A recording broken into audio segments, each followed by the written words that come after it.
During the Tang Dynasty in the Bashu region of China, ground teas were popularized and prepared by steaming and grinding them into a powder, which was then mixed with hot water to drink.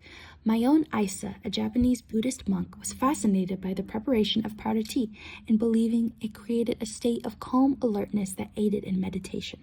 This monk laid the foundation for the Japanese way of tea, which evolved into the traditional Japanese tea ceremony.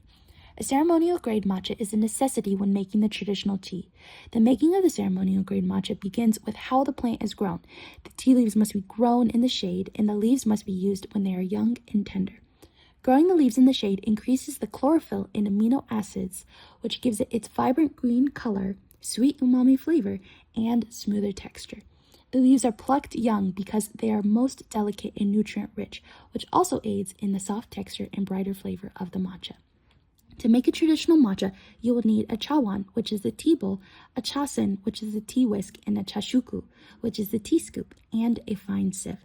Start by heating water to about 140 Fahrenheit to 175 Fahrenheit. Higher temperatures can potentially burn the tea, which causes a very bitter flavor.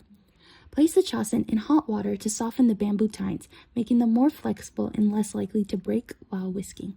Once the chasen has loosened, sift 2 heaping scoops of matcha through the sieve.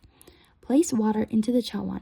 When you do this, you can either choose to place large amounts of water, making an sucha, which is thin tea, or small amounts of water to make a koicha, which is thick tea.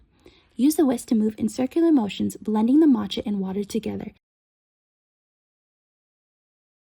After going in a circular motion a couple of times, start whisking the matcha in a zigzag motion similar to an M shape.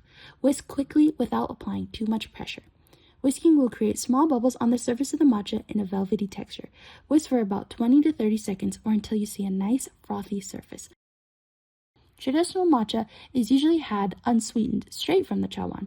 This allows you to fully experience the matcha flavor, but it can be overwhelming for first-time drinkers.